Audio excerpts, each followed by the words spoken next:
So it is squished.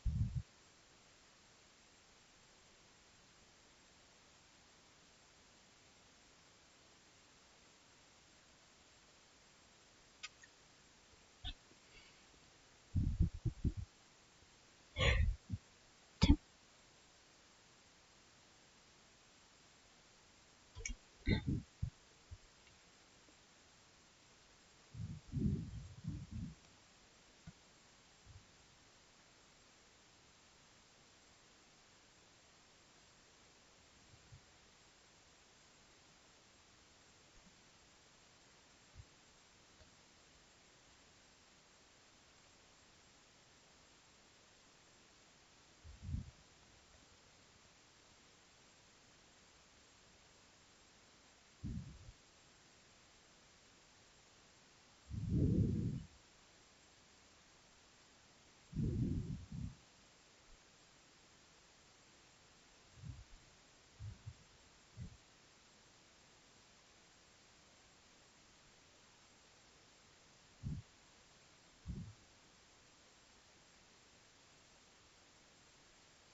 option 3. And But Nightville. you have to promise to do option 2. Commit to it. Really listen to Marcia, Jim.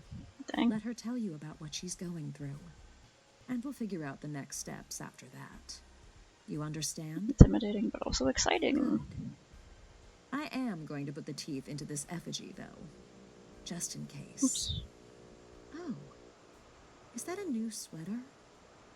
Jim, that red really brings out your eyes.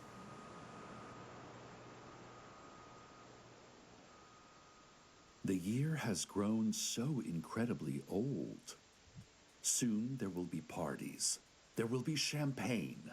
There will be a countdown. There will be a new number to replace the old number, and we will barely notice, because we no longer need to write checks. That's good. Still, some kind of payment always comes due. We return now to the December monologues.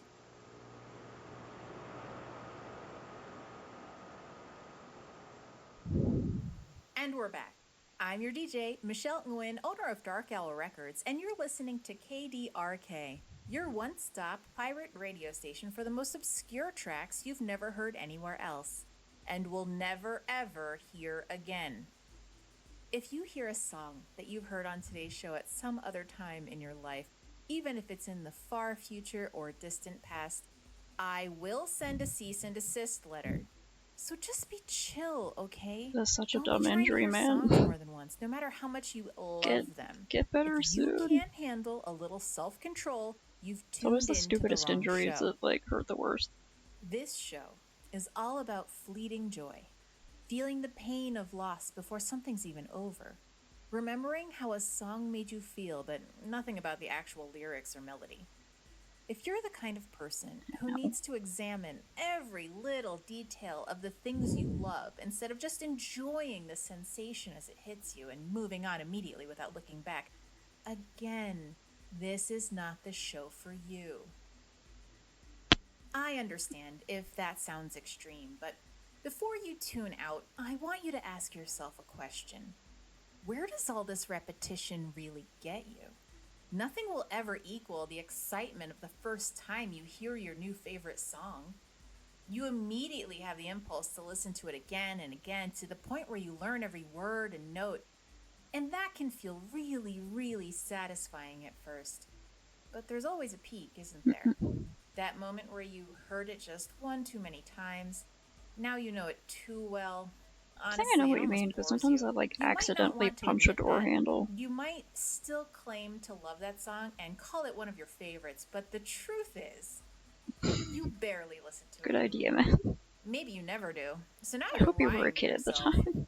Sure, you can sing the whole thing from memory, but is that the same thing as love, or is that just intimate knowledge?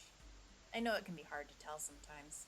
It would be extra embarrassing to like On this show, we don't put ourselves not in know that what the position. little car cigarette We lighter only is and have to have that someone like process. explain it to you, or like have to figure out later. High of discovery, the Okay, let's don't surprise, really the understand hidden that sooner. emotions suddenly Okay, good. unlocking inside yourself.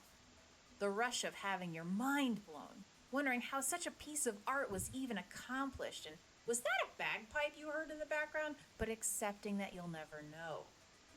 On this show, you don't have to chase every little thing that makes you feel good until you totally ruin it for yourself. Isn't that freeing? And the thing is, you will hear absolute bangers on KDRK. I'm truly sorry about that. I just have really good taste, and there's nothing I can do about it. I'll tell you right now, it's not going to be easy to let go of these songs once you hear them. But that's what makes them so special. If it helps, try to remember you're not alone. Other people are listening right now too. We're all sharing this moment in time and sound together. And maybe one day, you'll meet someone who heard the same song you did. And maybe it meant just as much to them as it did to you. You'll try to remember it together. You won't be able to, of course. Oh yeah, like the You'll little both lever. hum tuneless tunes and mumble random lyrics that don't make sense. Those like And the kind of more sharp you try edges, so to I can do see it, kind of like the less like the original song it'll sound. Yeah, I hit that But at the the wrong more you'll angle and bond it's gonna with hurt. that other person, That makes sense. it's way more powerful to want something together than to have something together. I'm going to stop talking now and get to the music. This is Michelle Nguyen, and you're listening to KDRK, broadcasting live out of the break room at Dark Owl Records. Oh, and sorry if you tried to come into the store and buy something while I've been on the air. I'm busy, come back later or whatever. First up is a genre I just learned about called Velocirap, which is hip-hop beats over recreations of what different species of dinosaurs might have sounded like. It's very old school. After that, a set of post-neo supermarket wave, music that was once alternative and is now played in the background at the grocery store, remixed with ambient tracks of shoppers, employees, and sale announcements. Stay tuned for your all-time favorite song that you'll never ever hear again.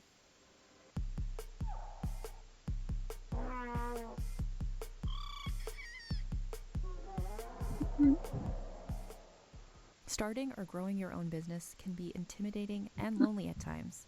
Your to-do list may feel endless with new tasks, and lists can easily begin to overrun your life. So finding the right tool that not only The helps you movers out, take care but of them. simplifies everything as a built-in business partner can be a game changer. For millions of businesses, that tool is Shopify. That's shopify.com/realm. Summer is here, and Smith's is your destination for hot savings. Find unique items at low prices with our exclusive brands. Fire up the grill with cookout classics like burgers, and don't forget delicious produce like fresh melons. Or treat yourself to summer's sweetest lineup with Kroger Brand's limited edition All-American Ice Cream Collection. Whatever your summer plans, Smith's makes it easy to enjoy high-quality food at affordable prices. Smith's, If that's your fresh for dominant hand, everyone. then goddamn dude, my condolences. The sun leaves work early in winter. An inconvenience for all of us, because winter is the time we need its warmth the most. There must be a celestial union that regulates the number of hours the sun can work, and we respect that, begrudgingly, of course, as we drive home from our jobs, thankful only for the sluggish clouds that hide the moon from our eyes. No one's in the mood for your dim poetry, moon. We would rather listen to the December monologues.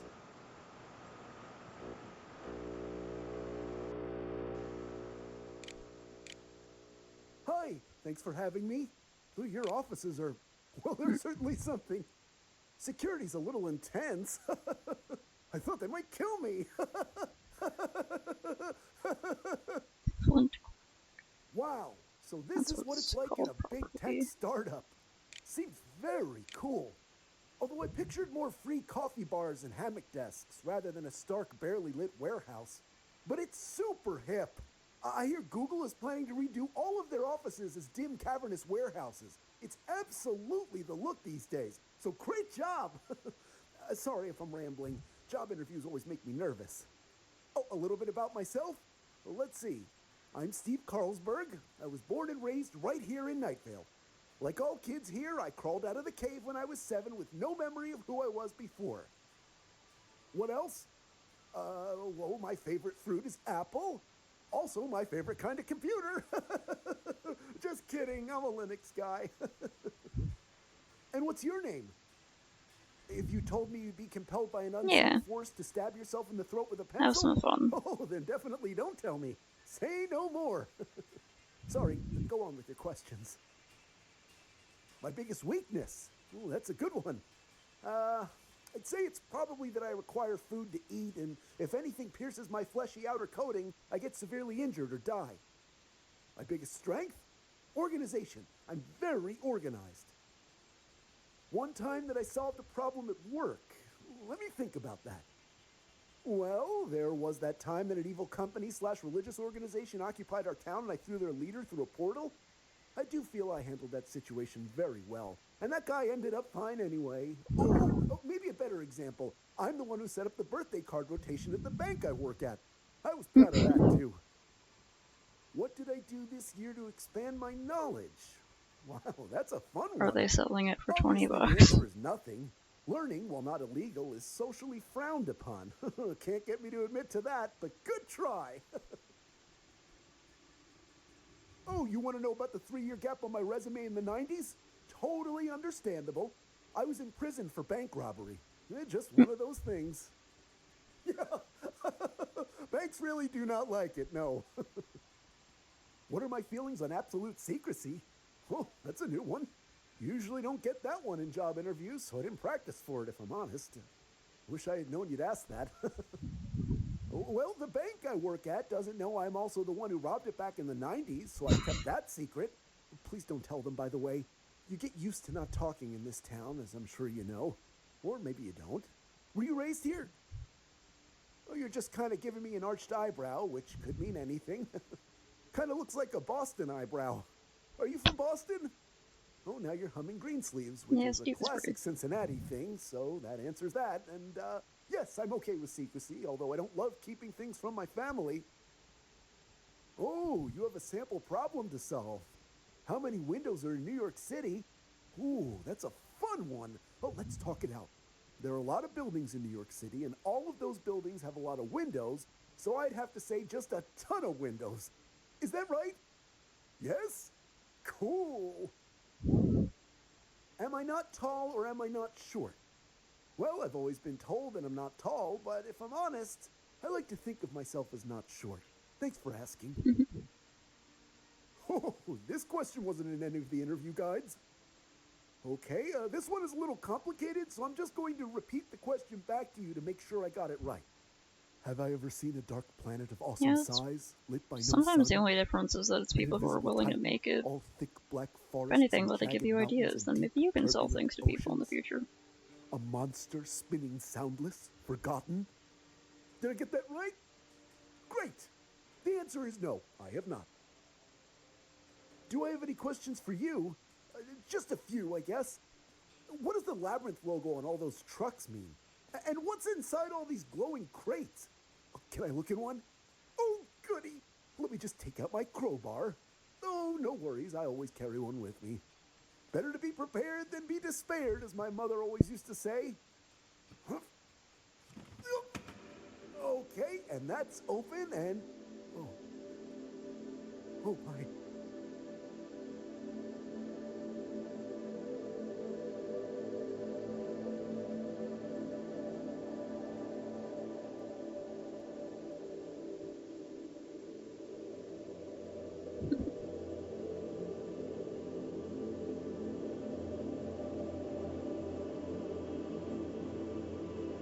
Sucker for stickers. And an art server I'm in, we did like a big sticker exchange recently. The end of the year. I just have like a pile of really The cool end stickers. of the December monologues. But it is not the end We'll of find something to all put there them is to on. say. More will be said, though in some other year.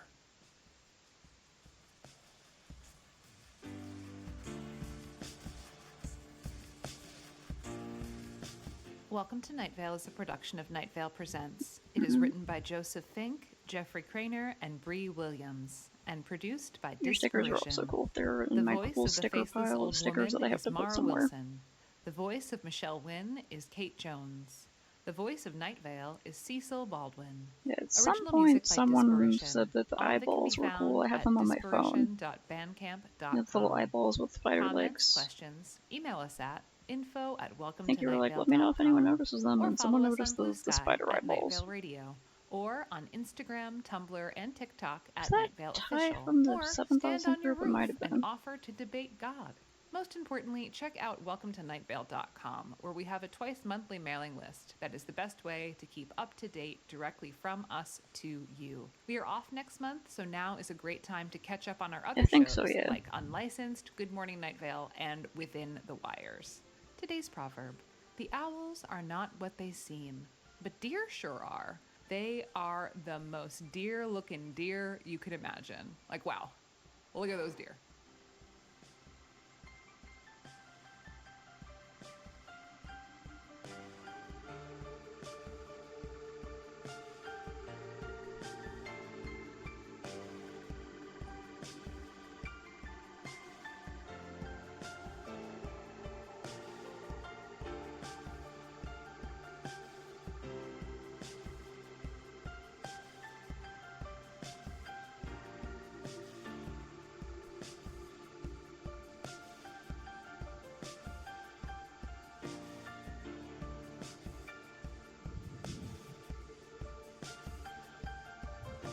Dragon sushi? I fucking love dragon sushi.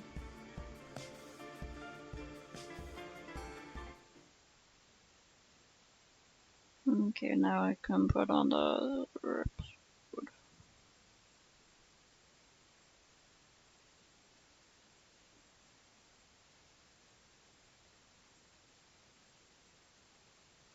I should like watch Twin Peaks at some point. That's one of those like, Hey America, how you feeling? it's kind of a classic that I've never seen.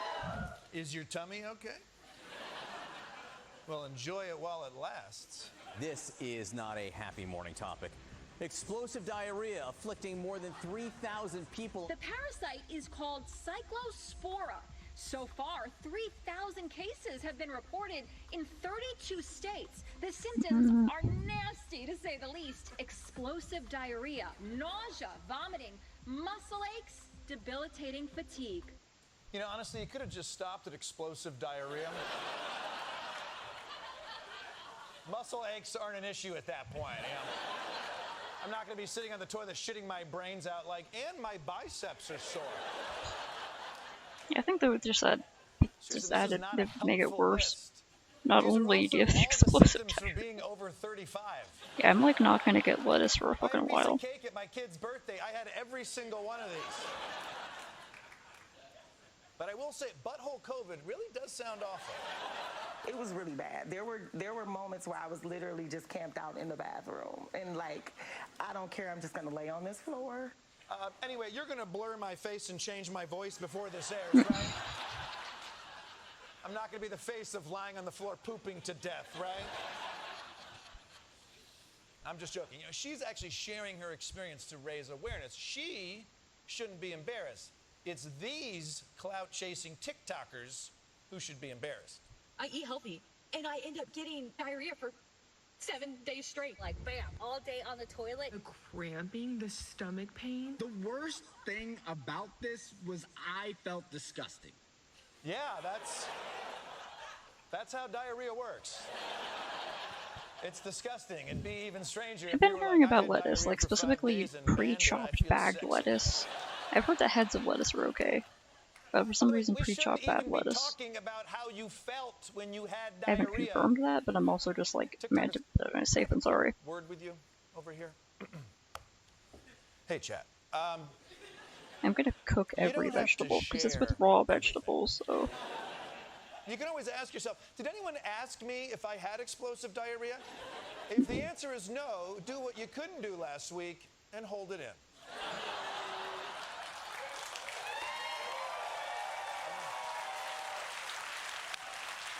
Now, you might be wondering, where does this parasite come from? Well, one company is taking I love it when people do cool original designs. Saying they have voluntarily removed some ingredients at select locations as the foodborne parasite cyclosporiasis rapidly spreads across the U.S. Yeah, well, I guess we should have known. They did just come out with their new Diaritos Locos Tacos.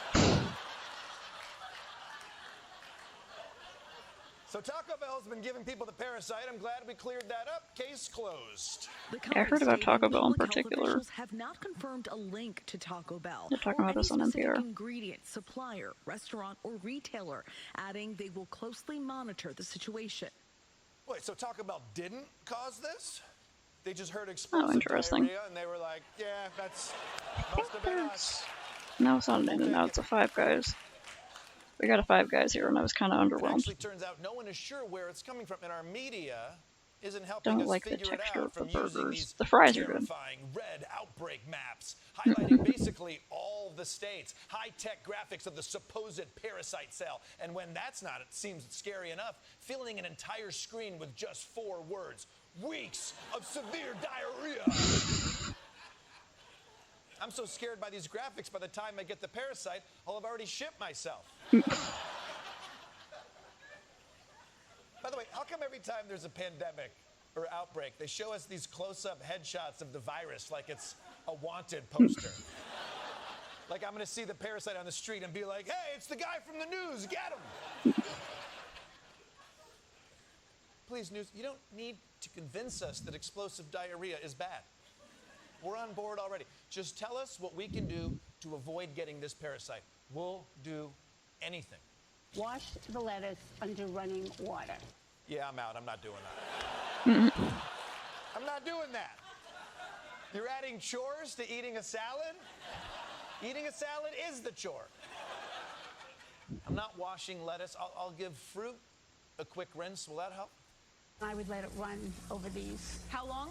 Probably for about 5 or 6 minutes. 5 to 6 minutes? That's way too much water. It's a kitchen, not an AI data center. Just Okay, cook so the fruit's vegetables. Out, lettuce is out. I guess I'll be grocery shopping at the gas station until the CDC gets a handle on Cyclospora. By the way, why hasn't the CDC gotten a handle on the Cyclospora? The CDC is also tackling the outbreak with fewer staff. Yeah, it's severely underfunded and understaffed. Last year. CDC actually scaled back a decades-long federal-state partnership that monitors foodborne illnesses, including those caused by Cyclospora. Okay. Let me see if I can track this. We cut the funding for the program that tracks forever diarrhea, and now people are getting forever diarrhea. Let me see if I can figure this out.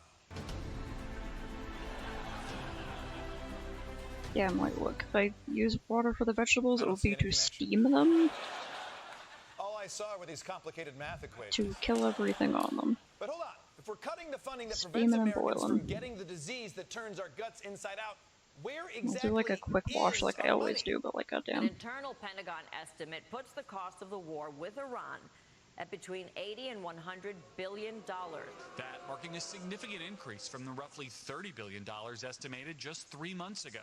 Oh, I see. Looks like our military budget also has diarrhea. Well, America, I'm sorry to say, but the money it takes to blow up Iran is the reason we're blowing up our own bathrooms.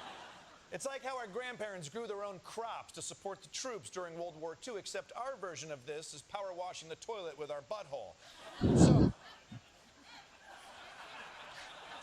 when you hit week 3 of Hell Squirts, Make sure you wash the hell out of your green onions. I don't know if it's spread to Canada. Uncle Sam.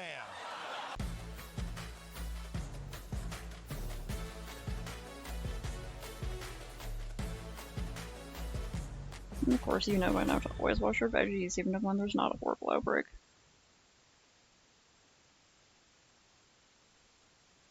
I think I've heard vaguely about that game.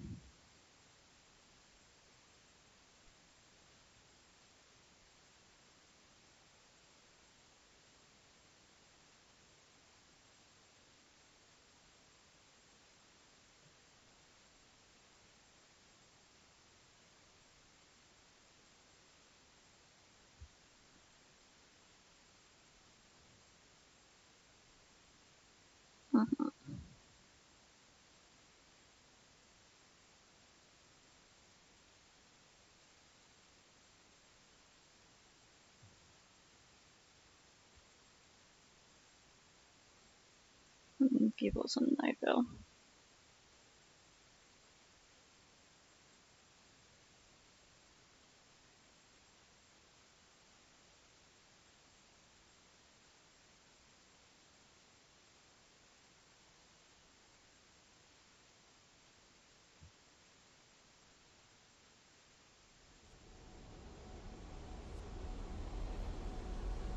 Hello, Night Vale. It is me, Jeffrey Craner, and I would like to tell you about Camp Night Vale. We're planning to do a weekend-long writers' workshop March 5th through 7th in Santa Fe, New Mexico. That's in 2027, this coming year. This workshop is for writers of all kinds who want to spend a weekend in the desert doing guided writing exercises, participating in group discussions and readings, and other fun, cool things that are yet to be announced. This workshop is taught by me and Joseph Fink, my Night Vale co-creator, and will be for a maximum of 20 in-person students. Registration opens June 16th for paid Patreon members, and if you are a Weird Scout level or higher, you get $50 off your tuition. Registration opens to the general public on June the 18th. More info at welcometonightvale.com/Camp Night Vale. We will see you in the desert. Also, make sure to pre-order The Nudge, a brand new horror novella by my Night Vale co-creator Joseph Fink. The Nudge is a brilliant and frightening news story in the tradition of Stephen King or Shirley Jackson. It's about a wounded man who checks into a roadside hotel. He's running from something, but as the story unfolds, he begins to question if he's run far enough.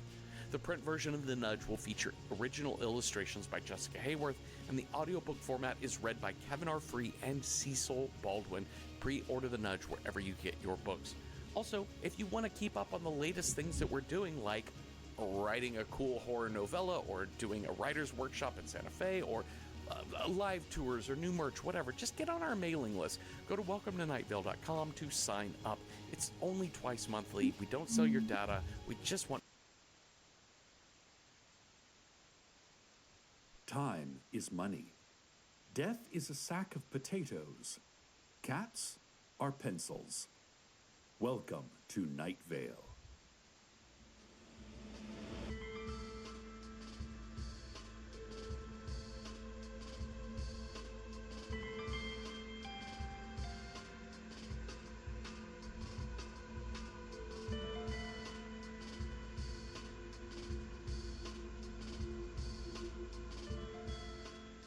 In our top story tonight, Flaky O's are back.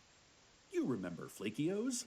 Everyone's favorite local breakfast cereal that succumbed to a hostile takeover by Kellogg's 6.5 years ago and were never heard from again? Listeners, I am excited to announce that we are hearing from them again. I have a press release that reads, Flaky O's have seen a darkness beyond this world. They have felt the impenetrable chill of the grave. They have heard the endless empty howl of the cosmos. After 2,374 days in a place where time has no meaning, they have risen. I have a subsequent corrected press release that reads, Flaky O's 2, back with a vengeance, and has a photoshopped image of a bowl of cereal wearing sunglasses with a wall of flames in the background. According to insiders, the Flaky O's uprising has been a long time coming. It was a real bloodbath in there by the end, one anonymous source described. Not literally, another source hurried to explain. A bloodbath of philosophical differences and organizational priorities. Except for the Kellogg's regional director, another source jumped in. That was real blood. A fourth source clarified, which was a workplace safety accident, coincidental and unrelated to our severing ties with Kellogg's. But deeply metaphorical, another mused, since Brad's tie was caught in the conveyor belt and a severing did occur. All of the anonymous sources then giggled, then looked ashamed of themselves for giggling. Regardless of the corporate intrigue that went on behind closed doors, the main takeaway is that Flaky O's has emerged victorious and become a sovereign cereal company once again. They plan to reintroduce themselves to the community with some exciting new products and a promotional campaign to gain customer win-back and encourage brand loyalty. We just want to get back in the game, Flaky O's said in their official statement. We've been through a harrowing experience that we didn't think we'd survive. For many years, we died.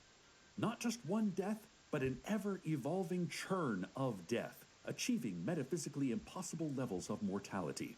Against all odds, we've come out the other side and we're feeling pretty darn good right now. Maybe even euphoric? We don't know what the future holds and we're okay with not knowing. It makes us giddy not to know. We're living in the moment and the grass has never looked greener. The air has never smelled fresher.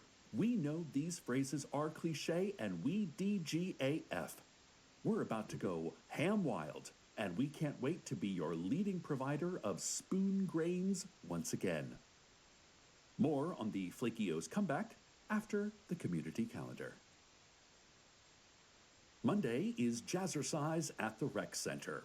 Bring your leotards, water bottles, and leg warmers, and get ready to have your inner demons cast out by a group of traveling preachers, all to a bumpin' soundtrack of Culture Club and the Bangles. Sorry, that was Jazzercism, not Jazzercise.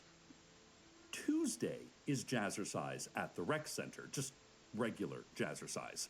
Bring your leotards, water bottles, and leg warmers, and get ready for some piano lifting and trombone throwing. Wednesday is high-stakes bingo night at the Elks Lodge. Everyone's a winner. depending on their ability to reframe any life experience positively. B's and G's are wild. Thursday is filling in for Friday, as Friday has been put on suspended leave pending HR inquiry. Saturday is Toddler Story Time at Mission Grove Park, an open mic event for anyone under the age of 4. Sunday is mostly laundry and running errands. Hardly a day off at all. Back to our top story. I'm getting reports that the Flaky-O's personnel are on a bit of a celebration spree at the moment. They were first spotted over at Shame, having a team-building dinner in the banquet room that witnesses say spiraled out of control. After eating a whole turducken, which is a turnip-filled duck stuffed inside a wicken, they began ordering tropical cocktails that were not on the menu and telling waitstaff that it was, quote, mission critical that they get a, quote, literal bathtub full of mango daiquiris. When they were asked to leave, several pulled wireless microphones out of their jackets and began doing karaoke duets. Some of them danced on tables. Some of them hugged each other for lengths of time that made other patrons uncomfortable. They were eventually escorted out by security, but one ran back inside and paid the bills of all the other diners before blowing a kiss and escaping out a window. They were then seen getting matching tattoos at the new parlor in the mall, joyriding all over town in sports cars, and inviting everyone they saw to a party out in the scrublands to, quote, best leverage the rest of the night, and, quote, pivot to a new experience. When people declined their invitations, the Flaky-O's crew promised to, quote, circle back. Then they made a stop at the Coyote Corners subdivision and filled an empty swimming pool with oat milk, where they floated around, fully clothed, and looked up at the stars and said things like, we are the cereal now.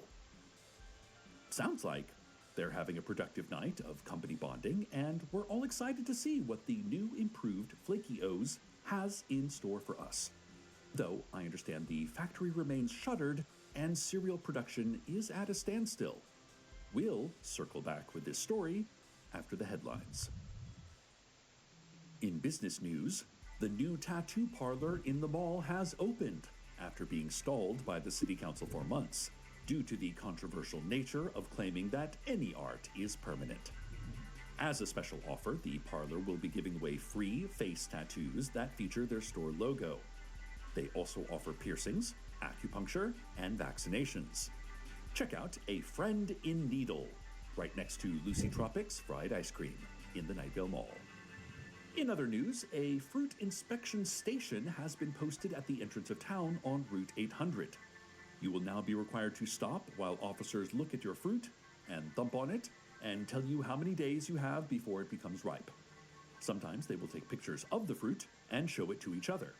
Sometimes they will admit to you that they have never seen fruit before, and this just seemed like the best way to learn a lot of different fruits quickly. And in astronomical news, in response to large-scale protests against the shorter, darker days this winter, an extra hour of daylight will now be scheduled between 2 and 3 a.m. every night until spring. Speaking of 2 a.m., many citizens are complaining about receiving late-night marketing calls from Flaky-O's. What is grain? The voice on the other end usually asks in a drifting tone, as if the person is lying down on a sofa. Loud music and conversations can often be heard in the background. The voice then answers its own question with something like, the universe is granular. We are all made up of grains that individually look like nothing, feel like nothing, mean nothing. The grains only have meaning when they're smashed together by the billions. The grain itself, nothing. The multitude of grain, something. Nothing is something. Everything is grain, and grain is everything. If you had a choice between Honey Nut or Frosted Flaky-O's, which would you be more likely to purchase for yourself and your family? While Flaky-O's insist these are just standard marketing surveys, Most have reported the interactions as obnoxious and disruptive to their sleep. Others have found the calls soothing and beneficial for sleep. A few say they've engaged in introspective conversations with Flakio's reps until dawn and now feel their overall perspective has shifted in a life-altering way. We're just trying to get It's the fun, it's easy, 30,000 it's foot free. view of our Try customer chopping green acquisition onions today. strategy, one Flakio's rep said in defense of the calls, or 30,000. Another added, sure even that we're much just trying onion to see the customers from space, man. might A third rep said, set off which a caused tier them all to response. high-five. Oh, I before feel I like forget, dry eye the because first my rep sleep schedule is interjected, horrible. I just heard about this cave party in Radon Canyon. So onions If get me anyone so wants to bad. join, it's filled with And glow-in-the-dark yet I keep chopping gelatin them. for wrestling.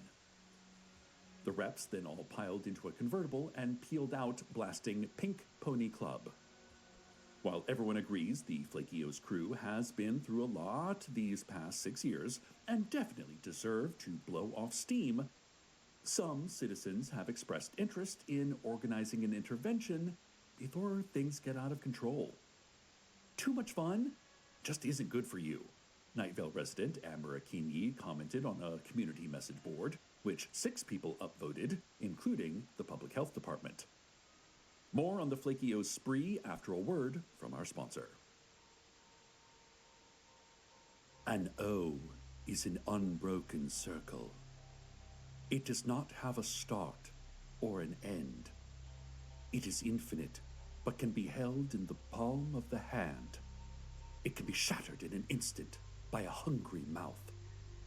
That which seems boundless is also fragile. Inside the O is a space. What happens to the space when the O is devoured? Is the space consumed? Or does it return to the atmosphere to be chewed up and spit out again and again, becoming an infinite I would loop honestly probably in just all itself? toss it in the same thing, but when I do see Flaky chopped O's. onion, like, if I see like a box of pre-chopped With a onion at like the vengeance. store, it's usually Breaking like news just the on green the Flaky parts, huh? O's spree. After noise complaints, the sheriff's a slightly secret different police flavor. have surrounded the cereal factory, where bumping techno music and colored lights are pulsing from the windows. Sheriff Sam and their deputies attempted to enter the building, but did not have the correct password, so are now using a bullhorn to try and communicate with the people inside. Hey! You in there? Listen up! Yoo-hoo! Can anyone hear me? Sheriff Sam yelled into the crackling megaphone. Many people did, in fact, hear them, but none acknowledged them. Can I try? A partygoer asked, taking the bullhorn out of Sheriff Sam's hands. She then started beatboxing into it and wandered away into the desert. This has gone too far. Sheriff Sam muttered to their posse, who nodded in vigorous agreement, sensing they were about to be allowed to get chaotic in the name of law and order. Raid, raid, raid, raid, raid. The posse began chanting quietly, snorting and pawing at the ground. The officers then fanned out in several synchronized forms: a bird of paradise blossom, a coyote howling at the full moon, and the Denver skyline, before settling on an extra-large pepperoni makes pizza sense. slice, one of the most aggressive shapes in their arsenal. At Sheriff Sam's signal, the entire secret police force charged full speed ahead at the factory doors, weapons drawn. While we wait for an update on the raid, let's go to the weather. Thank God for the cops. Who else is gonna show up and murder my neighbor's dog? Who else is gonna write a report when you get assaulted? Show up at the scene of the crime, take a couple pictures and then accuse you a line. We love the cops who wouldn't ever lie on the stand. If you can't do the time, you shouldn't have got that tan. We understand they're trained to be afraid of the sun, so they should definitely be allowed to shoot anyone. We love the cops. Stop, resist, and try thanking him for his service. Gotta be nice, you wouldn't like him when he's sad, staring down a barrel. Why are you so nervous? If I got mugged, I'd just call a cab, call a cab, call a cab. If I got mugged, I'd just call a cab. Give it up for the cops, 40% will put you on a shirt just for getting lost. Turn the blue lights on and cut the body cameras off, detaining and tasing blind folks for looking at them wrong.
that?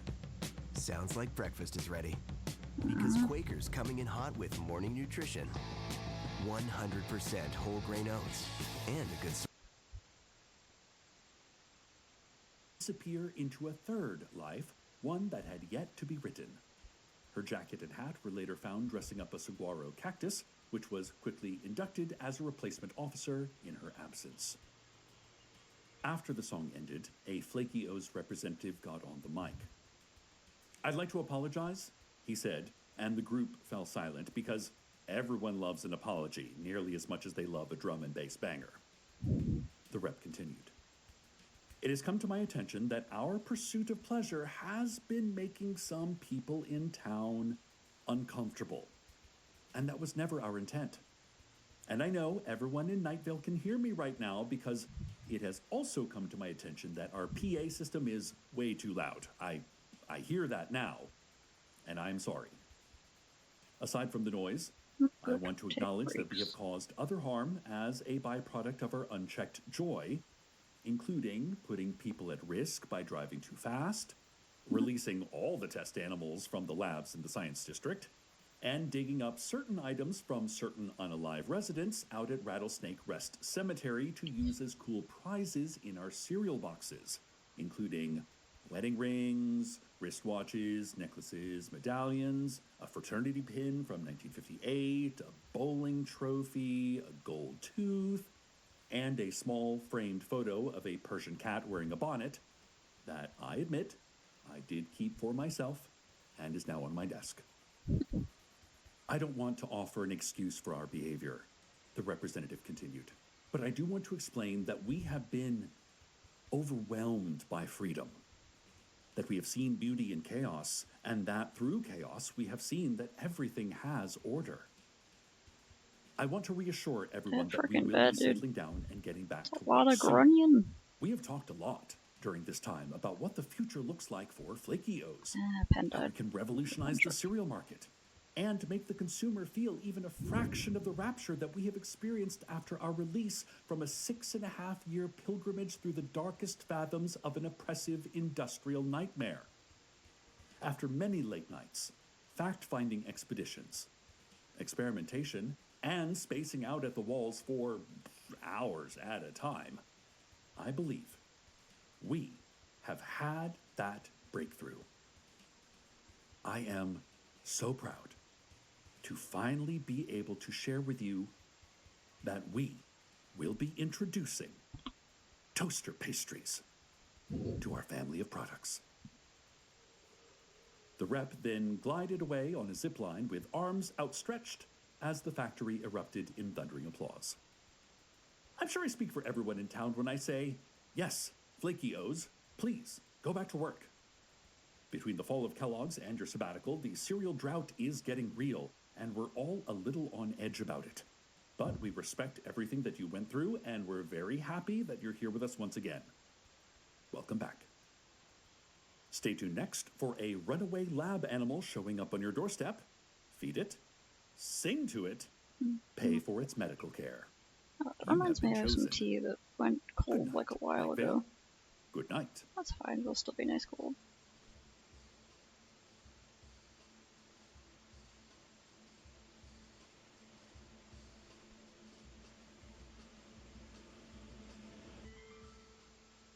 Welcome to Night Vale is a production of Night Vale Presents. It is written by Joseph Fink, Jeffrey Craner, and Bree Williams, and produced by Disparition. The voice of Night Vale is Cecil Baldwin. Original music by Disparition. All of it can be found at disparition.bandcamp.com. This episode's weather was Call a Cab by Sam Stone. Find out more at samdstone.bandcamp.com. Comments, questions, email us at info@welcometonightvale.com or follow us on Blue Sky at Night Vale Radio or on Instagram, Tumblr, and TikTok at Night Vale Official. Unless TikTok did end up getting banned, which in that case, overthrow the government. Most importantly, check out welcometonightvale.com where we have a twice-monthly mailing list that is the best way to keep up to date directly from us to you. No horrible billionaires involved. It's a great time to catch up with Unlicensed Season 2 as Season 3 is on its way. Today's proverb: don't give me lip. Don't offer me lips. Do not take your lips off and push them into my hands. I do not want them. Ew. Hi, we're Meg Bashmaner and Joseph Fink of Welcome to Night Vale. And on our new show, The Best Worst, we explore the golden age of television. To do that, we're watching the IMDb viewer-rated best and worst episodes of classic TV shows. The episode of Star Trek, where Beverly Crusher has sex with a ghost. The episode of The X-Files, where Scully gets attacked by a vicious house cat. And also the really good episode.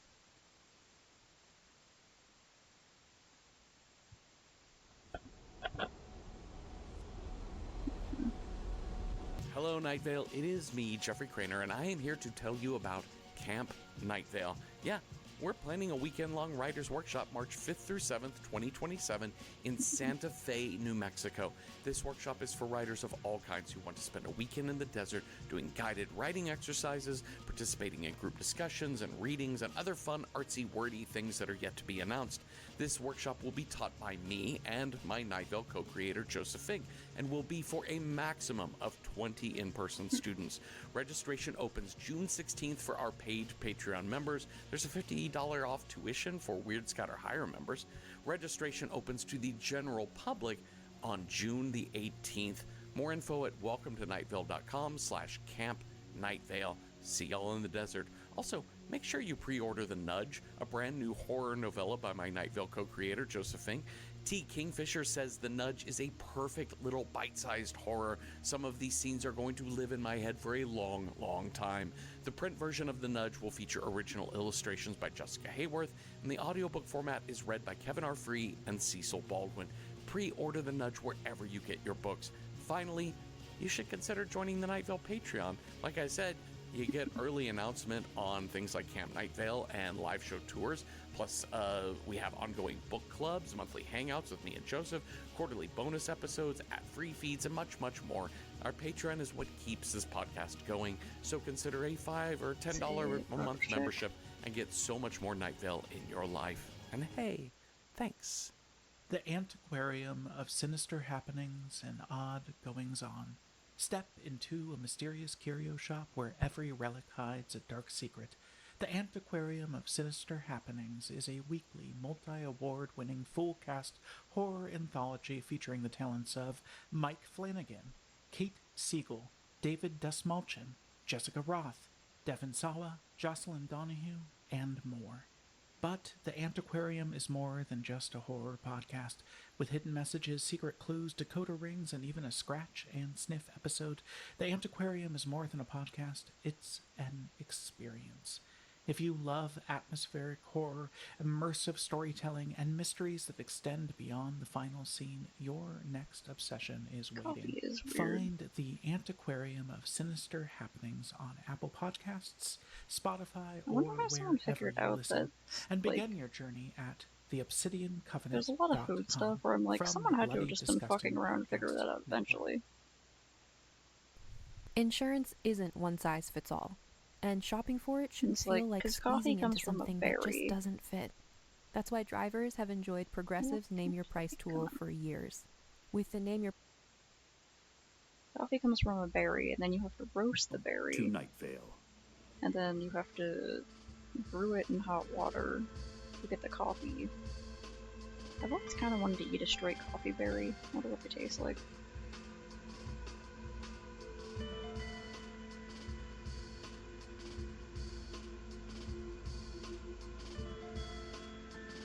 But they probably taste kind of weird, right? I am concerned.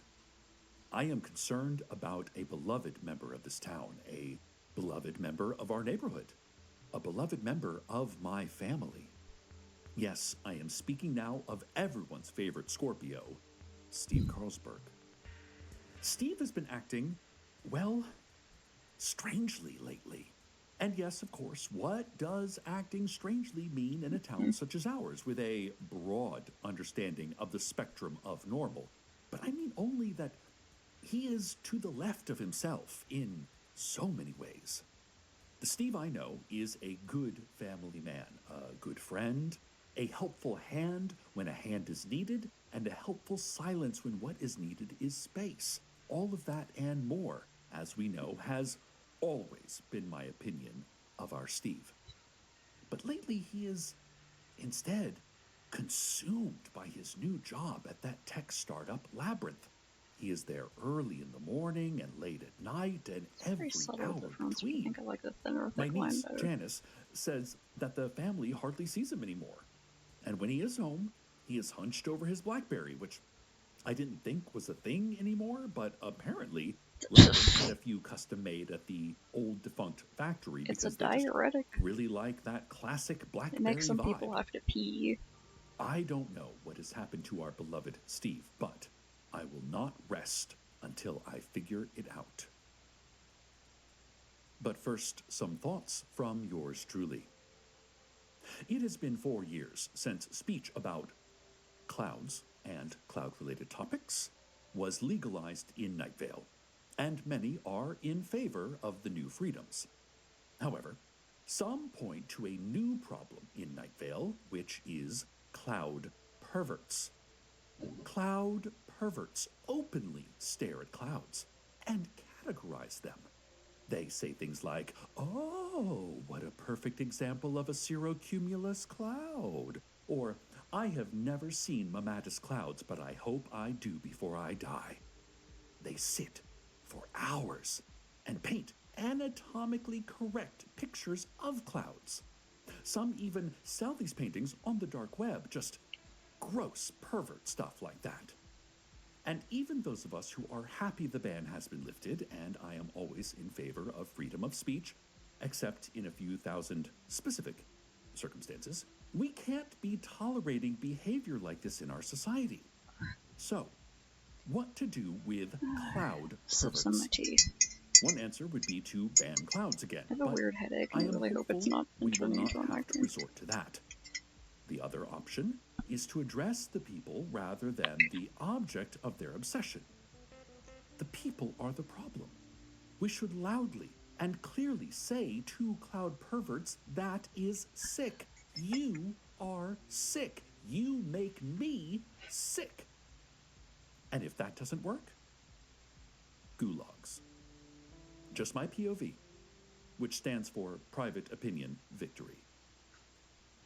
Steve spends his days in an old cargo van. Painted on the side of the van is the Labyrinth logo, a complicated white maze on a black background, already several years into fading under the constant desert sun. The inside of the van smells like old car seats and new suits.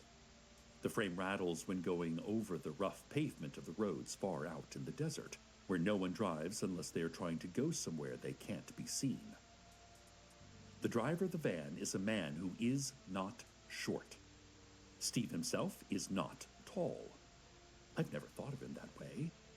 He's never thought of himself that way, but it's true.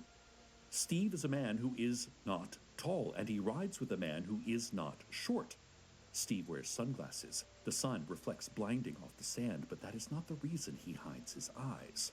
He taps his fingers nervously on the old plastic window frame. He whistles nervously through dry lips. He blinks nervously, but no one can see because of the sunglasses. He is our Steve, a man with a family who loves him, but right now, none of that matters. He rides shotgun in the old van, and he is not tall. Let's have a quick word now from our sponsors.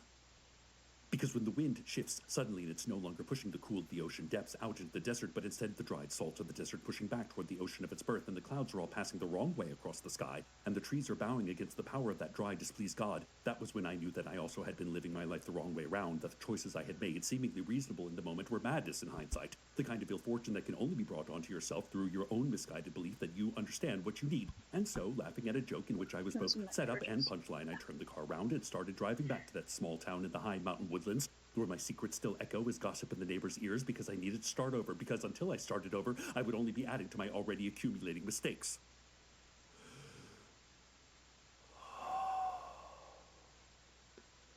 Listerine. It's what we're advertising.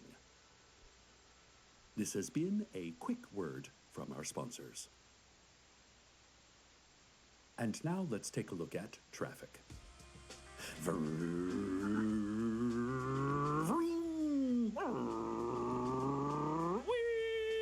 Oh, eeks. Beep, beep, beep, beep, out of the way. Back at you, buddy. You two jerkhole. Come on, bud, drive your special car. Thank you. Okay, we're here. This has been traffic. The van pulls over at the sand dune that looks like every other sand dune. The driver consults landmarks that are not apparent to anyone else and nods confirmation that this is the place.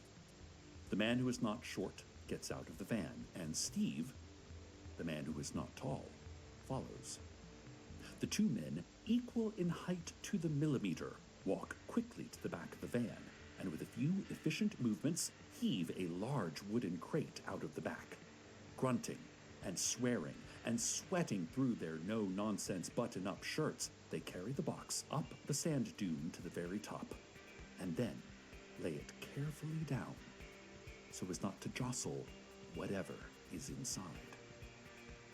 After that, they take a few minutes rest. Neither of them speak. From the top of the sand dune, they can just barely see the rooftops of Night Vale glittering in the noonday sun. I don't know what Steve thinks as he looks back at his town. The other man offers him water, and he gratefully drinks, but does not speak his thank you. Talking is discouraged in this line of work. So, he sweats in silence, and then, break over, the two get back to their task. More on Steve soon. But first, the Children's Fun Fact Science Corner. Here are some quick do's and don'ts to have a safe and scientific time at home. Do have beakers filled with different colored substances. If some of the beakers are bubbling, all the better. Do not have the little machine with two antennae and some electricity that goes zip, zip up them.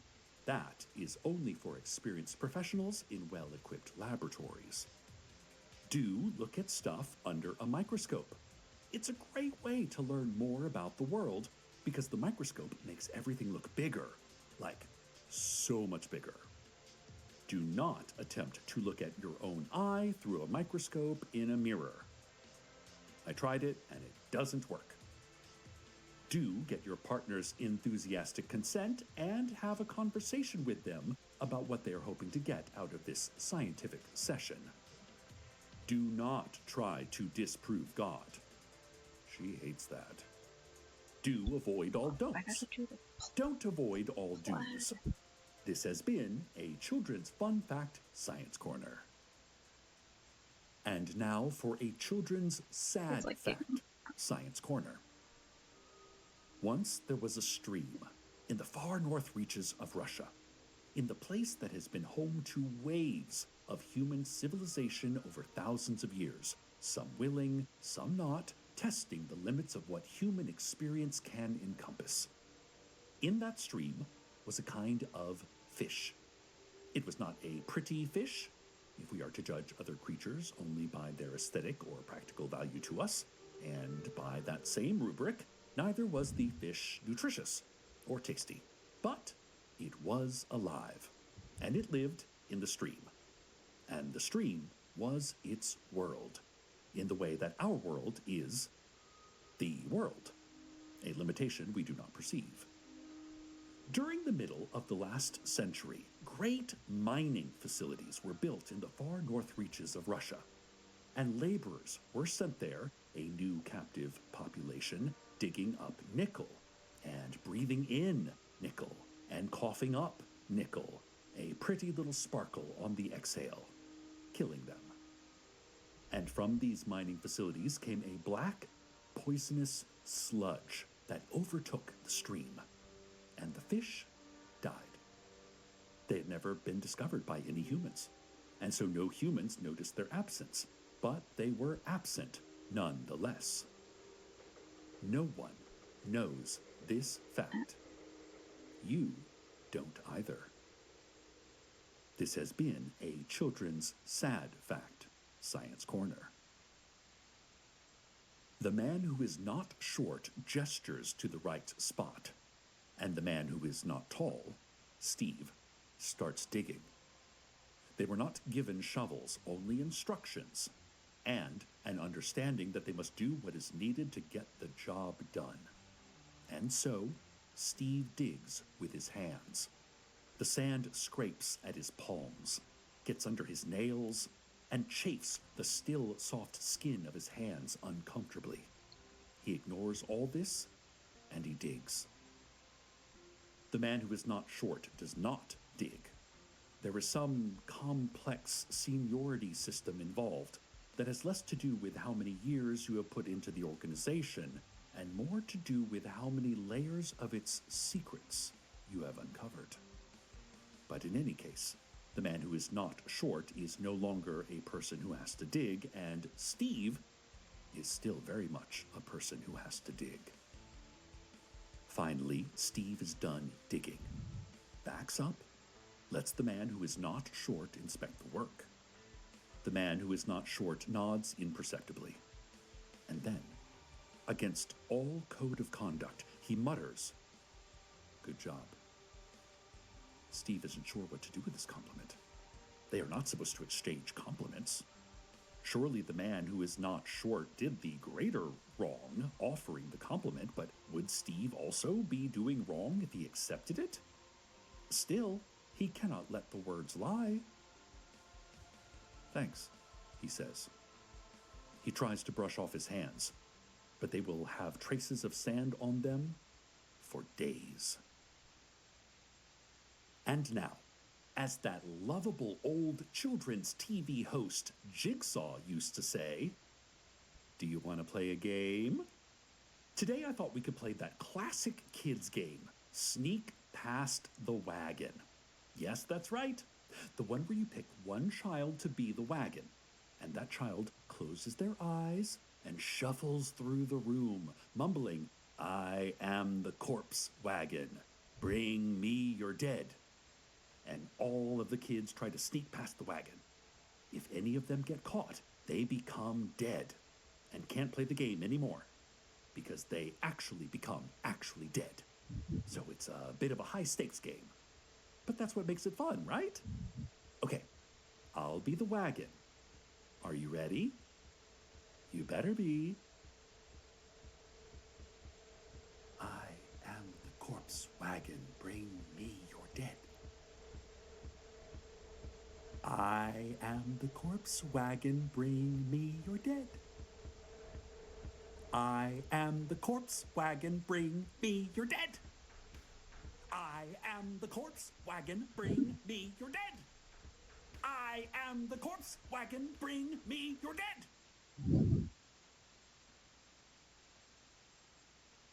I am the corpse wagon, bring me your dead. Again, in the words of that lovable scamp Jigsaw, that was so fun.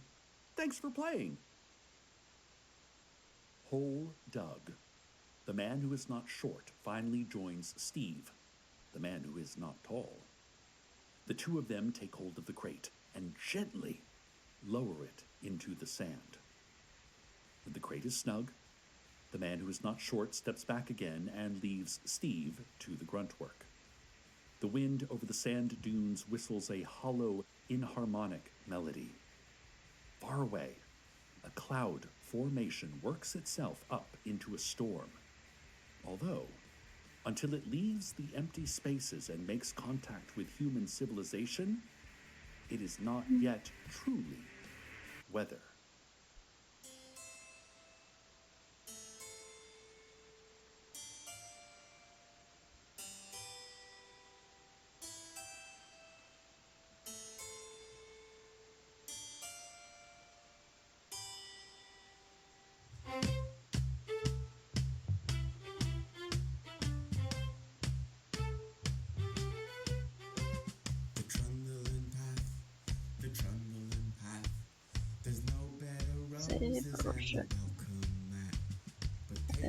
Creation check.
trundling path. But will you grow out of your tinfoil hat? I'd love to know. The crumbling path, the crumbling path, the crumbling path, the crumbling path, the crumbling path, the crumbling path. Come gather all your photos and your autographs. You're getting buried today now. How'd you fancy that? We finally know.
Relax and let Smith's Pickup handle your grocery shopping this week.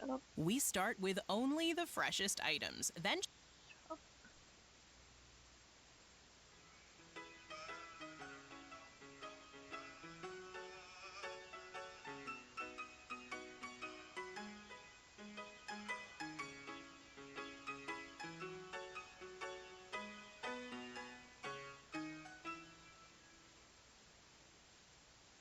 relax and let Smith's Pickup handle your grocery shopping this week.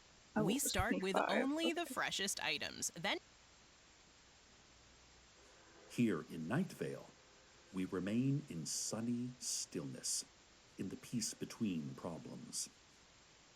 The man who is not short walks across the desert, and Steve, the man who is not tall, follows. Not a single car has passed along this desolate stretch of road, and so they return to their van unseen.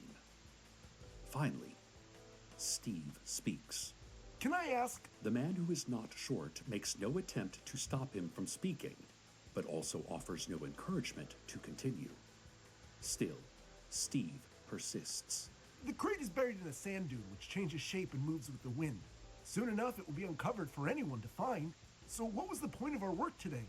The man who is not short looks out to the horizon, as if expecting the arrival of others. But there are no others arriving. The road remains empty. It's a good question. The man who is not short allows. Thank you, says Steve, feeling ashamed of how grateful he feels for even this small encouragement. It's best not to ask any questions, the man who is not short continues. Especially good ones. He gets back into the van. Steve, after a moment, does as well. The van roars to life. The radio comes on. It is stuck between stations. A loud, unpleasant squeal.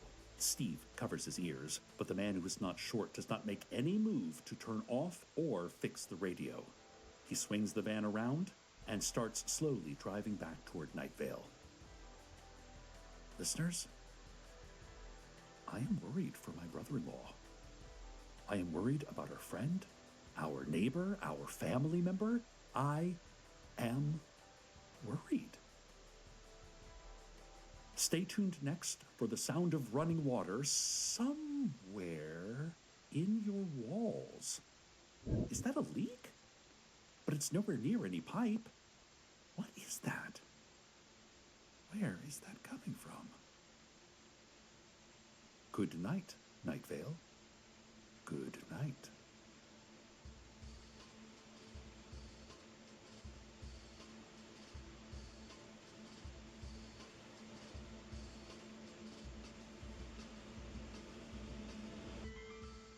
Welcome to Night Vale is a production of Night Vale Presents. It is written by Joseph Fink, Jeffrey Craner, and Bree Williams, and produced by Disparition. The voice of Steve is Hal Lublin. The voice of Night Vale is Cecil Baldwin. Original music by Disparition. All of it can be found at disparition.bandcamp.com. This episode's weather was The Trundling Path by No Monster Club. Find more at bobbyswebsite.com. Comments, questions, email us at info@welcometonightvale.com or follow us on Blue Sky at Night Vale Radio or on Instagram, Tumblr, and TikTok at Night Vale Official. Or take one candy from this bowl and please leave the rest for others. Most importantly, check out welcometonightvale.com where we have a twice-monthly mailing list that is the best way to keep up to date directly from us to you. We're going to have to do it old-fashioned from here on out. Today's proverb. The rules of mini golf are simple. The first person to keep score loses.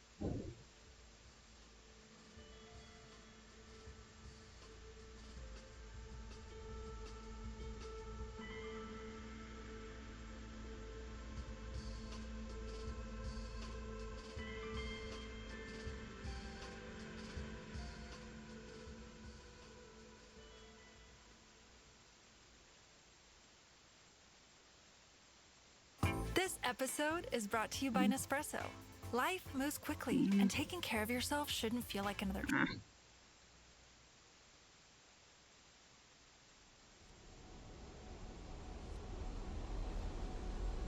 Howdy, Night Vale. It is me, Jeffrey Craner, and I'm here to tell you about Camp Night Vale. We're doing a weekend-long writers' workshop in Santa Fe, New Mexico on March 5th through the 7th, 2027. This workshop is for writers of all kinds who want to spend a weekend in the desert with me and my Night Vale co-creator, Joseph Fink, doing guided writing exercises, participating in group discussions and readings, and some other fun activities that are yet to be announced.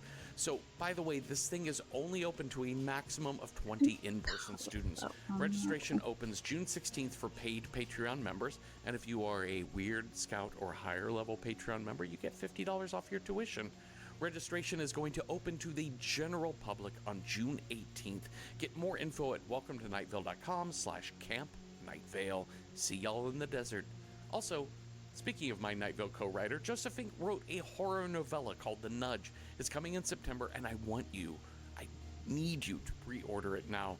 The print version of The Nudge will feature terrifying illustrations by Jessica Hayworth in the tradition of the infamous illustrations in Stories to Tell in the Dark, and the audiobook, that version will be read by Kevin R. Free and Cecil Baldwin, so choose what level of terror you're up for. Finally, there is some amazing summer Night Vale merch in our store. Welcome to nightvale.com. Click on store. You get beach towels, water bottles, tank tops, dog collars, plus all the classic merchy things you love, like shirts, hoodies, posters, and even blankets. That's Welcome to Night.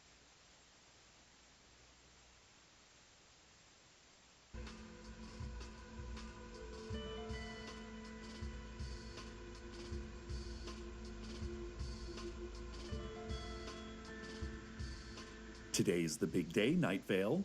It's the grand opening of our town's first theme park. Hysteria Land theme park and succulent gardens and resort-style property. The developers of Hysteria Land want you to know that this is a theme park, not an amusement park. While they are similar places, a theme park is different because it has a central theme. For instance, the central theme of Universal Studios is filmmaking. Every ride and attraction has to do with movies like Minions or Jurassic Park or Oppenheimer. Disneyland is themed around Disney characters, Mickey Mouse, Jar Jar Binks, Little Oppenheimer, etc. While an amusement park is just rickety rides operated by surly 16-year-olds. Hysteria Land, like Universal and Magic Kingdom, is not an amusement park. It's a theme park. And that theme is amusement. Don't get it confused, though. Hysteria Land doesn't promote amusement. It extricates us from the irrational escapism of amusement. Sadly, existence is totalitarian. You cannot subvert your own historical architecture through amusement.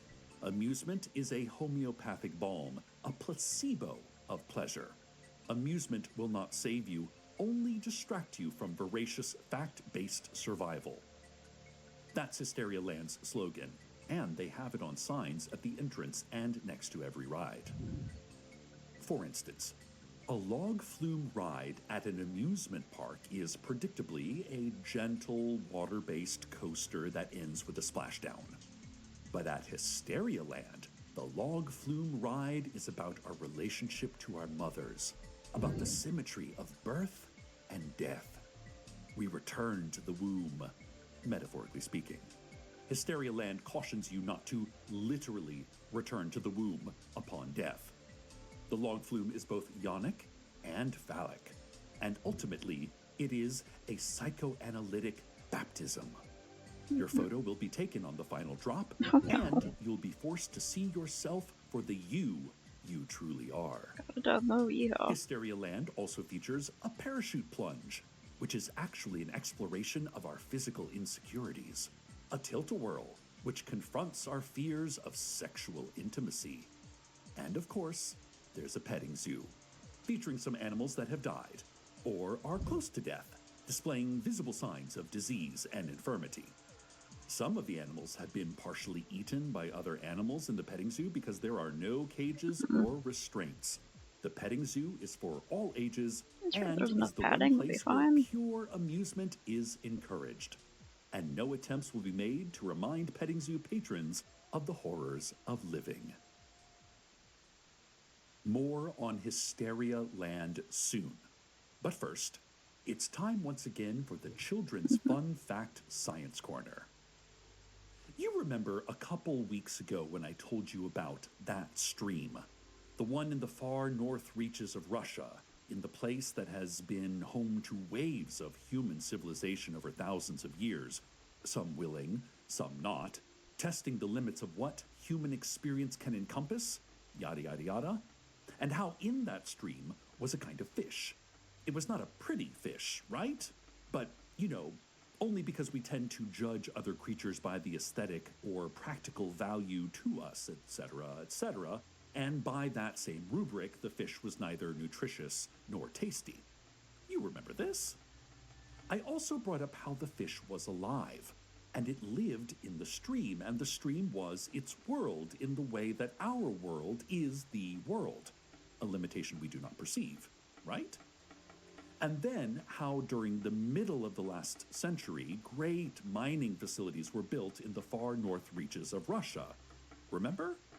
And laborers were sent there, a new captive population digging up nickel and breathing in nickel and coughing up nickel, a pretty little sparkle on the exhale. Killing them? Surely you remember me telling you all this.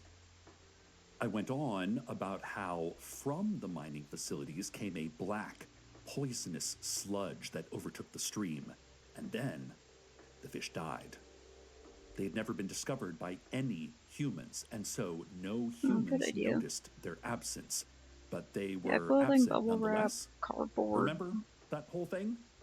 It was All the part of our cardboard's probably all in the Children's boxes right now, Fact but Science Corner. extra sheets of Well, cardboard are really you useful may be for wondering why I'm bringing putting up a between sad glass fact or in our ceramic or fun whatever. fact segment. It's because I have As an long as I got a update little to bit this of give, story it'll be that good. makes it fun now instead of sad. It turns out people finally noticed the dead fish and the polluted stream, and they bought the land. They're going to build new homes there now. So the land is finally going to good use, thanks to science. This has been the Children's Fun Fact Science Corner. People are flooding into the newly opened Hysteria Land theme park and succulent gardens and resort-style property. They're loving all the rides, like the capricious ship, which swings back and forth like our own ungrounded ethics. The ennui wheel that just spins and goes nowhere, really. And of course, the angst press, the cylindrical room that spins so fast you stick to the wall, which is caused by centrifugal force, but also symbolizes how pain and sorrow manifest in if you you're worried as about anger, it, you could take them preventing with you you. from moving on from childhood trauma.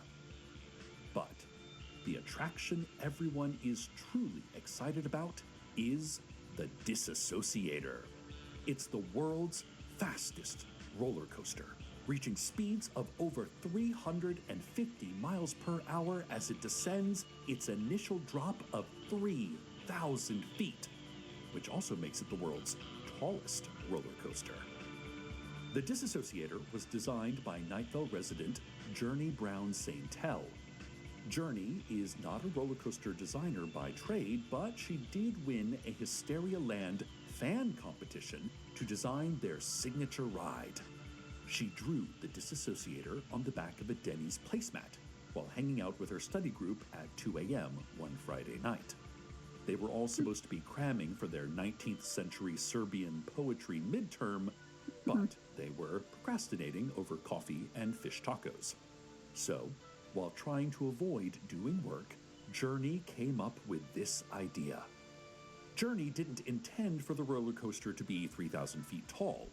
She actually meant for it to be only 250 feet tall, but she wrote all her specs in inches and the engineers got confused. Still, the Disassociator is a marvel of construction, and thrill seekers from across the globe are rushing to Night Vale to be the first people to ride this impossibly frightening contraption. Hysteria Land is, of course, proud of their massive centerpiece, but they remind all riders that the Disassociator is not an escapist tool of mirth and exhilaration, but an exercise in existential severance. Journey Brown Saintel, though, told journalists she thinks the ride looks scary AF. Speaking of which, the inaugural journey of the roller coaster is beginning right now. A line hundreds deep watches on as the first cars full of speed lovers ascend up the hill into the skies. More on that soon. But let's go now to our popular advice segment. Hey there, Cecil. Our first question. Hey there, Cecil. I'm a middle-aged dad who's having a tough time connecting with his teenage daughter. We've always had a positive relationship, but lately she's aloof and doesn't want to share her life with me. What's your advice on staying close with adolescent children? Signed, Jim R. Well, Jim R., when my niece, Janice, turned 13, she definitely became a little less interested in hanging around us grown-ups. But as an adult now, she's just as social and delightful as ever. So I'd say patience is the best advice. But don't forget, even if your daughter doesn't want to share everything, it's important to ask questions, to keep trying. What kind of music does she like? Is she happy at school? Is she a changeling? Has a faceless old woman been building effigies of her enemies? If not, who made all those effigies? Is that human hair? Stuff like that. Give it a go, Jim R. Next question. Hey there, Cecil. I just got back into the dating scene. An ironic, tragic twist of fate and an obliterated alternate universe kind of dampened my romantic inclinations for a few years. But now I'm seeing someone again, and she's really wonderful. Isn't that great? Signed, Nazar A. Yes, Nazar A. That's great. Next question. Hey there, Cecil. I just got a new job this year, and my coworkers almost never speak to me. I don't even know their names. In fact, I'm not entirely sure what it is we do all day. I know we drive around in trucks and pick up crates and take them to the desert. I know we sometimes bury the ceramic crates, can be pretty but we're sturdy. not allowed to ask questions, and that's fine, except I'd like to get to know my coworkers better. Can you suggest any non-verbal ways of making friends in a corporate environment? Signed, Steve C. Well, this is an easy one, Steve C. Podcasts are perfect for long road trips when you want human companionship without having to deal with the messiness of actual conversation. I'd recommend If Books Could Kill, which is a deep dive into the age-old question, should we ban books? Or The Dollop, which is a chat show about pudding. I'm getting word that there seems to be a problem with the new roller coaster. Witnesses at Hysterialand said they heard the clack, clack, clack of the coaster climbing the hill, but when it stopped, they expected to see the cars rushing down the slope. But nothing. The crest is so high, they can't quite see what happened. Some people think the cars jumped the track and then ascended into heaven. Other people said heaven isn't real, while other people said heaven is definitely real, but it's not in the sky, it's in our minds. While still other people said that the Mesopotamians believed that there were several domes that covered a flat earth, and that's the root of Christianity's celestial conception of heaven. And others thought maybe the roller coaster just got stuck. Though, there is a fringe theory that the roller coaster never even left, that we all imagined it. But it didn't actually happen. Then someone used their camera's zoom lens to confirm the "it's just stuck" theory. Listeners, this is terrifying. I can't imagine being that high up on a moving roller coaster, let alone stalled 300 stories high and not knowing how or if you'll ever get down. I'll keep reporting as more information You comes. gotta protect that gaming stuff, Let's have a look especially if now any of it's vintage. at finance. Pictures Like, are the vintage down stuff is 8% pretty to hard to work with still. 923 words, while the bird in the hand market is bullish, trading at nearly 4 birds in the bush. It's a marvelous time to hold a bird with your hands, say bird touching experts. Due to inflation, your input, once available for the astoundingly low rate of 2 cents, and your thoughts, once available for the even lower rate of 1 penny, are now each going for $15. A good way to make a little money is to sell off those ideas to anyone who will listen. Jump into any conversation, really, and let them know your takes on art, health, parenting, politics. $15. It's an opinion haver's market. This has been Finance. Chief Operating Officer of Hysterialand, Kenny Shea, said there's no problem with the roller coaster. No one is stuck. It's just how it was designed. Clickety, clickety, stop. That's what roller coasters do, Kenny said through an electric bullhorn from atop his fully extended cherry picker to the panicked crowd of witnesses below. I mean, isn't thinking you're stuck actually scarier than moving? Kenny added. You want fun? You can't handle the fun, he concluded, and then started doing the viral TikTok dance to Texas Hold'em. Woo! The city council called on the sheriff's secret police to send rescue helicopters to the top of the new roller coaster. But the secret police said they couldn't do that because they loaned all the helicopters out to some friends who were going to a wedding in Flagstaff this weekend. Also, the Hysterialand grand opening fireworks spectacular planned for later this evening got moved up because of a nasty storm that was forecast for our area. So the fireworks are now exploding all around the terrified riders stuck at the top of the disassociator. And COO Kenny Shea is shouting, Are you kidding me? I put that on that layer? Reason, into his bullhorn. did- And now he's did that throwing happen? packs of candy cigarettes into the crowd below and exclaiming, Damn it. "Nostalgia is a carcinogen." Listeners, It's a terrifying moment for those trapped on that ride, and it's about to get even worse. That storm forecast for today, well, it's upon us right now. Let's have a look at the weather.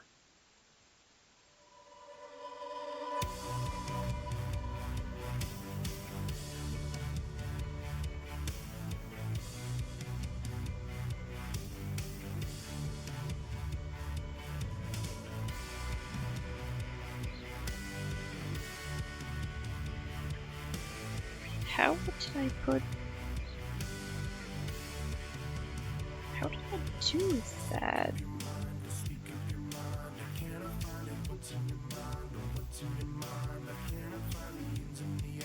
How did I put all of the shading on that layer? Are you kidding me? How did that happen?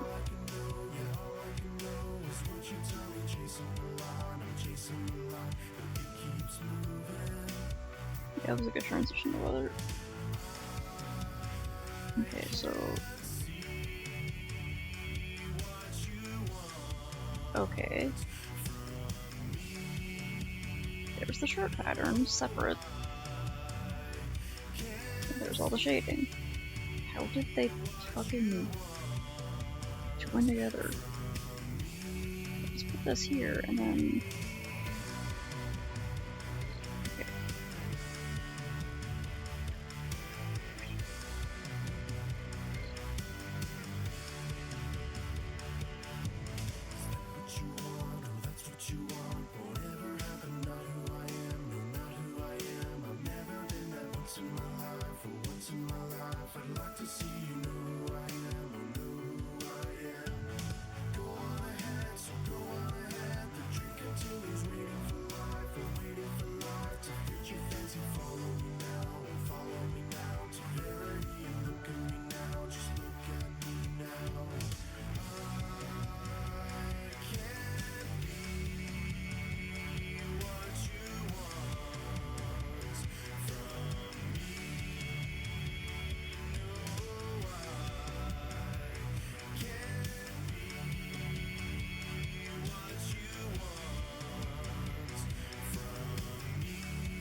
You'll never get mine, you'll never get mine. Subservience, you're stuck on a line, you're stuck on a line that shouldn't move. You're deep in the wine, or deep in the wine. Just have some more, you're crossing the line, or crossing the line. Just digging deeper, what's in your mind, or what's in your mind. It's all momentum, dragging me down, or dragging me down. Oh, I'm not going down with you now, I'm down with you now.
Starting or growing your own business can be intimidating and lonely at times.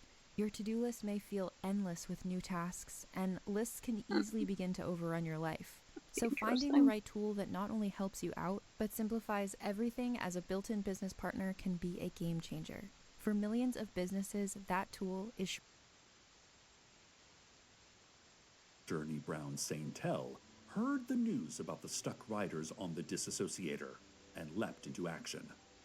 She's never studied engineering, but she does have an ad-free YouTube account where she spent a few hours today watching ride hackers and funfluencers expound on roller coaster repair. Journey's crash course in ride maintenance brought her to an epiphany.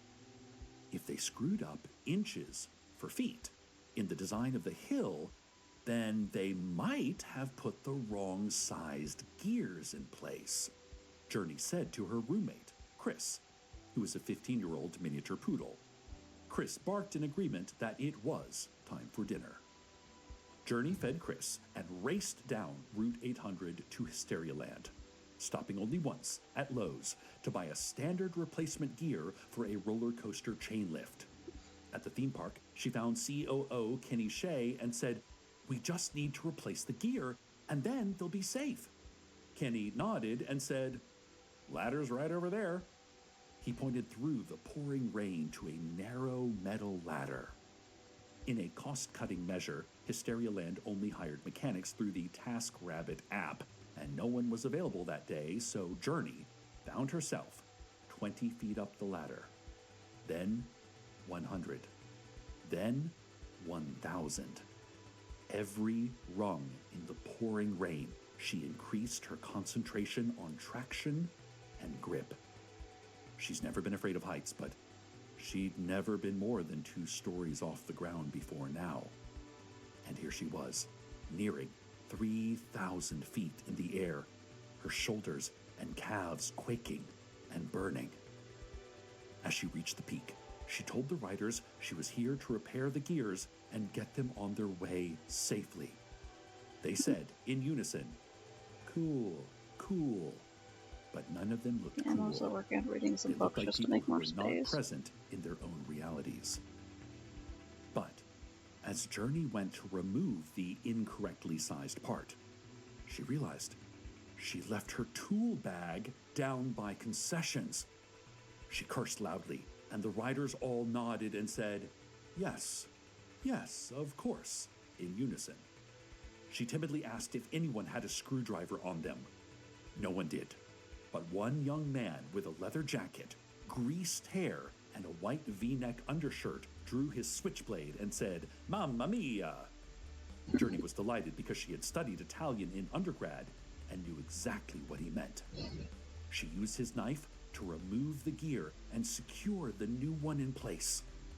Then, with a loud click, click, It's Night Vale, of course. There. click, click, click, click, click, the roller coaster crested the hill and there on the soared down the track Disassociator. with breathtaking speed. I guess through it's the working. loop-de-loops, around the bendy dip, Yeah. up and over the twisto changeo, and finally coming to a rest in front of thousands of relieved theme park attendees. The skies cleared, and Journey Brown Saintel, proud of what she had accomplished that day, heck, proud of everything she had ever accomplished, looked down at the 3,000 feet of metal rungs she'd have to descend and sighed. Then she heard a loud buzz, which became a roar. Only a few feet from her was a helicopter with the logo of the sheriff's secret police, a gold star that says "Definitely not a cop" across it. Inside the helicopter were a bunch of people in formal dress asking her if she knew where Flagstaff, Arizona was. Journey said, "Sure do. Hop in and show us the way," they said. And she did. I hope Journey is enjoying an open bar and an electric slide tonight at that reception. Stay tuned next for screams of either fright or delight, or both. Good night, Night Vale. Good night.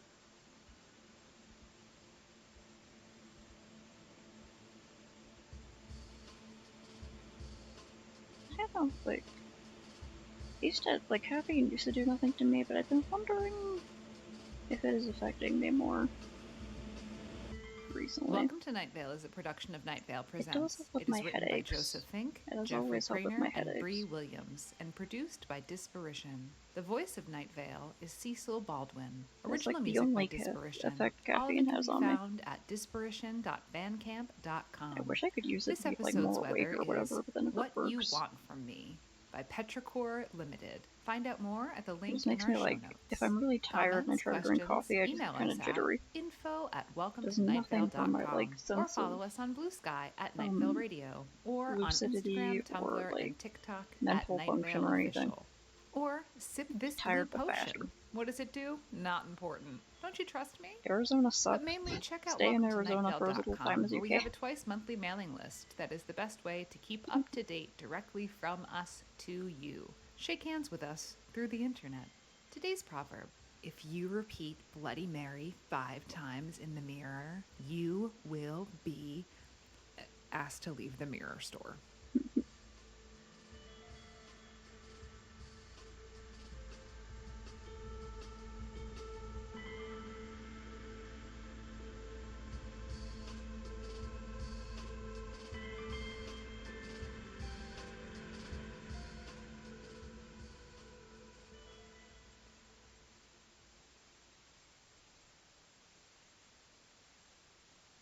Now at Smith's, your points add up to more ways to save every trip.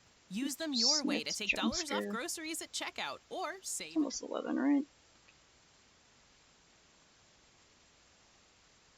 Down with the sun so I remember where I am next time. I have not been through Texas in a long time, but the one time I was on a road trip and I fucking hated it. We went through Texas and there was more roadkill there than anywhere I have ever been. The amount of roadkill was fucking insane. I wonder if it'll still be just so much roadkill. You should let me know.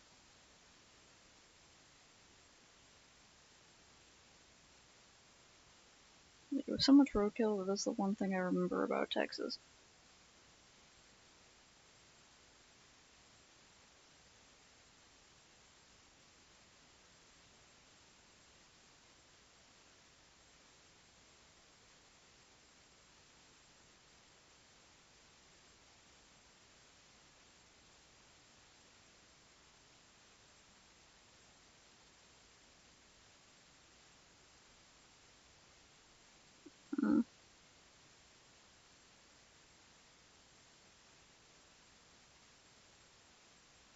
Oh.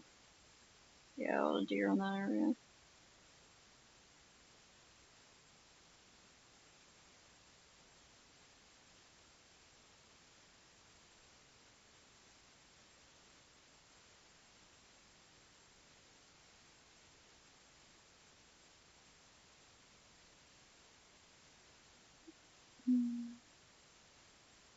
Gonna sign off soon.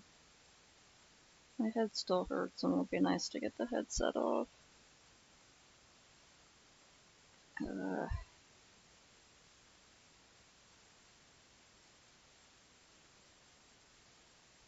Just like this vague pressure. I wonder if it's like the barometric pressure. Because for a long time I've gotten a problem where like if it gets rainy my knees start hurting. And sometimes I also get like migraines from barometric pressure, so I wonder if that's what this is.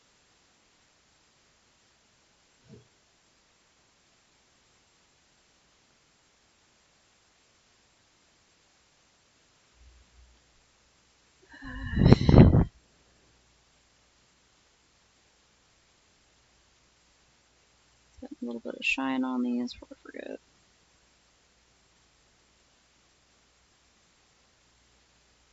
I never got too into energy drinks because they like taste weird. They have like the same taste. I guess I do like one type of energy drink, and that's Arizona Orex Energy because it kind of tastes like cough syrup.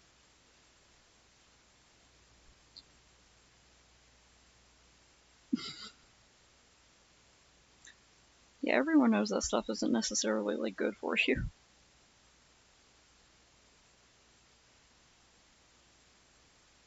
I find in high high school who drank like a Red Bull or Monster almost every day.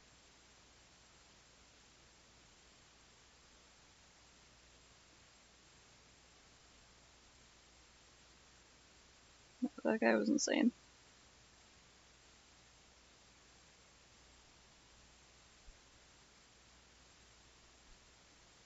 Oh, I keep forgetting to put the shinies in these. I should do that.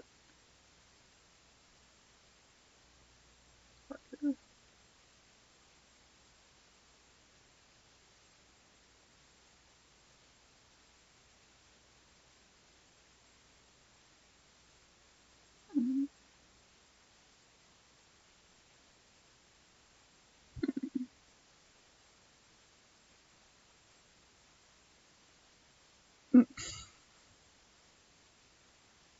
They just raise your appetite? Wild.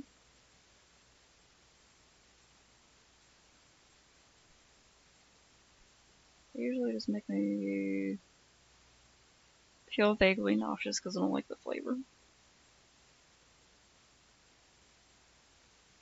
There's some really cool looking energy drink cans.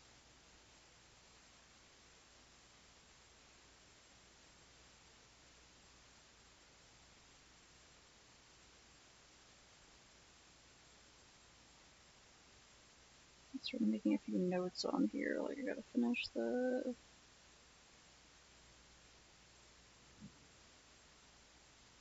shinies. I might put a little bit of highlight on the clothing, a bit of boots, because they're kind of leathery. But I should lower my screen brightness and take a break from that for now.